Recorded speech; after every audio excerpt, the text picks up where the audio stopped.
ओम श्री सद्गुरवे नमः। जय गुरु।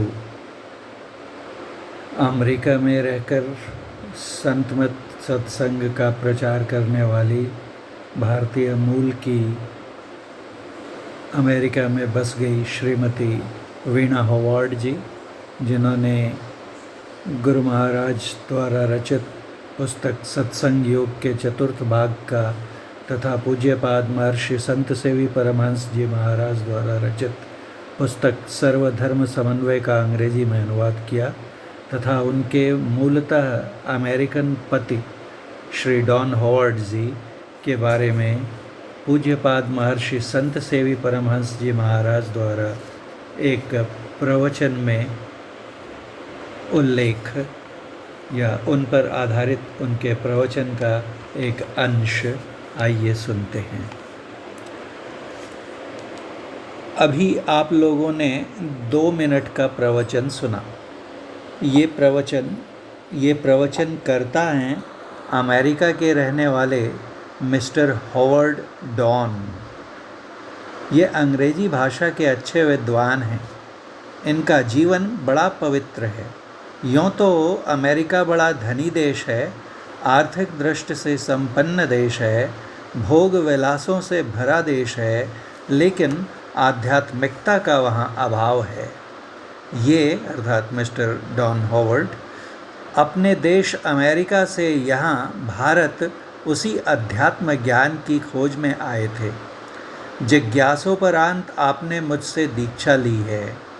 ये साधना भी करते हैं। इनकी बड़ी निष्ठा है साधना में।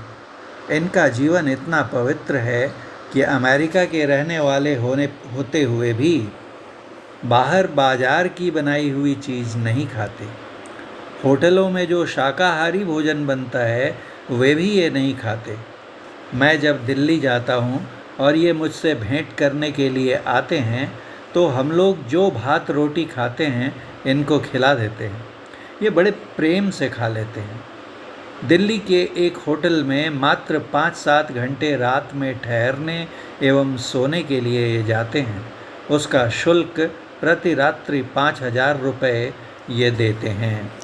फल वगैरह बाज़ार में ले लेते हैं, सो खाते हैं। ये स्वयं कभी कभी कहा करते हैं, मेरा शरीर तो अमेरिका का है लेकिन मेरी आत्मा भारत की है। श्रोताओं की ओर से श्री सद्गुरु महाराज की जय ध्वनि। इनकी जो धर्मपत्नी हैं उनका नाम है वीणा। ये मुरादाबाद के बाबू श्री लेखराज गगनेजा की सुपुत्री हैं। मेरे पास ये बचपन से आती हैं। मैं इनको बेटी के समान प्यार करता हूँ। ये भी बड़ी धर्मशीला हैं और इनका भी जीवन इतना पवित्र है कि ये भी बाहर की बनी बनाई कोई चीज़ खाती नहीं।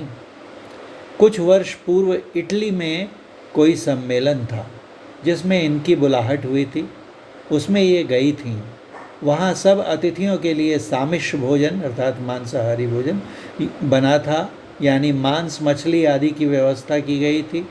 इन्होंने अपने को शाकाहारिणी बतलाया। इनके लिए थाली में सेव लाया गया, लेकिन सेव के ऊपर कुछ अंडे रखे हुए थे। वहाँ के लोग अंडे को शाकाहार की श्रेणी में लेते हैं। इनके सामने जैसे ही वह थाली आई, इन्होंने कहा, मैं नहीं खाऊंगी, अंडा इसके ऊपर है। वहाँ के लोगों ने कहा, अंडा हटा देते हैं, खाओ। इन्होंने कहा, अंडा इस पर रखा गया है इसलिए नहीं खाऊंगी। बेचारी दिन भर भूखी रहीं। ये मेरी बेटी की तरह है ना, इसलिए मुझसे मन की बातें बतलाती हैं। जब समूचा दिन बीत गया, संध्या हुई और रात होने चली तो भूख से इनका भीतर व्याकुल होने लगा। अपनी मनः पीड़ा बेचारी कहे तो किससे। अब गुरु महाराज की देखिए क्या दया होती है। कोई साधु आते हैं और वे इनको 2 सेव देते हैं खाने के लिए। श्रोताओं की ओर से श्री सद्गुरु महाराज की जय ध्वनि। ये उन दोनों सेवों को खाकर समय बिताती हैं। सम्मेलन समापन के पश्चात ये इटली से अमेरिका गईं। अमेरिका में इनके भाई और उनके परिवार हैं, वे वहीं पर बस गए हैं। वीणा जी ने वहाँ से ही पीएचडी की उपाधि प्राप्त की है। मिस्टर डॉन और वीणा दोनों का दाम्पत्य जीवन बड़ा पवित्र है। अमेरिका में रहते हुए भी वीणा जी अपनी भारतीय संस्कृति भूली नहीं है। इनको अब एक पुत्री हुई है, उस पुत्री का नाम इन्होंने रखा है मीरा। और बाद में जब मैं इनसे मेल किया करता था तब पता चला इनकी 2 पुत्रियां थीं और दूसरी का नाम भी गीता है। मीरा और गीता, अमेरिका में रहते हुए भारतीय नाम। उस पुत्री का नाम इन्होंने रखा है मीरा। रहती हैं अमेरिका में, लेकिन पुत्री का अमेरिकन नाम नहीं रखकर भारतीय नाम रखे हुई हैं मीरा। हम लोगों के यहाँ भारत में आज अपने बच्चों को माता पिता की जगह मम्मी और पापा सिखाकर अभिभावक लोग गौरव का अनुभव करते हैं, लेकिन वीणा जी सिखाती हैं अपनी बच्ची को मम्मी और पापा की जगह माता जी और पिताजी। वीणा जी विदुषी हैं, एमए द्वय हैं, यानी 2 विषयों में एमए किया हुआ है इन्होंने, पीएचडी किए हुई हैं। मिस्टर डॉन साहब और वीणा जी दोनों का बहुत अच्छा संयोग है। दोनों प्रेम से रहते हैं और अपने अपने दैनंदिन कार्यों की संभाल के साथ साथ सत्संग ध्यान भी किया करते हैं। मैंने तो वीणा जी को आदेश भी दे दिया है कि ये अमेरिका में संत मत का प्रचार करें। ये जाती हैं सभाओं में और प्रवचन करती हैं। इनके प्रवचन से लोग बड़े प्रभावित होते हैं। कितने लोग इनके पास आते हैं समझने के लिए, बूझने के लिए कि संत मत क्या है, ध्यान क्या है। वहाँ के लोगों को इसका पता नहीं है। साधारणतया लोग आध्यात्मिक पिपासा लेकर उन बाबा जी लोगों के पास जाते हैं जो इधर से वहाँ जाते हैं, अर्थात भारत से अमेरिका जाते हैं।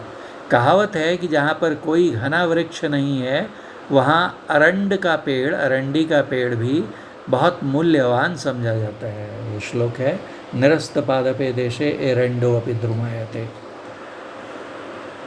उसी तरह इधर उधर से जो कोई साधु वहाँ जाते हैं, उधर के लोग तो भूखे होते हैं अध्यात्म ज्ञान के, जो कुछ बता देते हैं वे करने लग जाते हैं।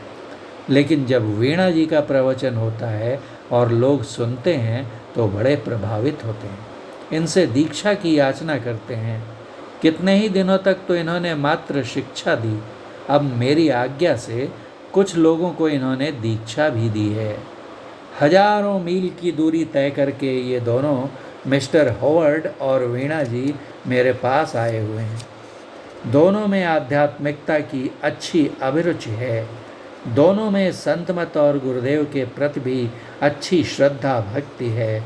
मैं इन दोनों को बहुत बहुत आशीर्वाद देता हूँ, प्यार करता हूँ और धन्यवाद भी देता हूँ। श्रोताओं की ओर से श्री सद्गुरु महाराज की जय ध्वनि। दोनों का हृदय भी बड़ा विशाल है, उदार है, खुला हुआ है। मैंने कहा है कि काम तो कम कीजिए और ध्यान बेशी कीजिए। एक दूसरे प्रवचन में पढ़ा था, जब ऋषिकेश या हरिद्वार गए थे पूज्यपाद, तो वहाँ पर डॉन हॉवर्ड जी आए थे और इन्होंने पूछा था उनसे कि आपने दीक्षा तो ले ली थी पिछली बार, ध्यान करते हैं? तो उन्होंने कहा कि जी करता तो हूँ लेकिन उतना नहीं कर पाता हूँ। पूछा क्यों? तो कहा काम की व्यस्तता इतनी रहती है कि नहीं कर पाता हूँ। तो इन्होंने कहा कि थोड़ा कम कमाएंगे तो क्या होगा, यहाँ जो कमाएंगे वो लेकर जाएंगे, ध्यान अधिक किया कीजिए। और कहते हैं तब से वो बहुत ध्यान, मतलब जो देखिए अच्छे संस्कारों वाले होते हैं वो गुरु की एक एक आज्ञा को बिल्कुल पत्थर की लकीर बना लेते हैं। वही यहाँ पर भी संकेत कर रहे हैं। मैंने कहा है कि काम तो कम कीजिए और ध्यान बेशी कीजिए। इन्होंने कहा कोशिश करूँगा। इनको किसी तरह की कमी नहीं है, अपना हवाई जहाज़ इनको है, बड़े ही सरल स्वभाव के हैं, ऐश्वर्यवान होते हुए भी इनमें तनिक भी अभिमान नहीं है। ध्यान के संस्कार अपने अपने जन्मों के होते हैं, उस संस्कार से भी ये संस्कृत हैं। कितने जन्मों के संस्कार इनमें आए हुए हैं जिससे इस ओर इतनी उन्मुखता है। दोनों ही नित्य नियमित रूप से ध्यानाभ्यास किया करते हैं।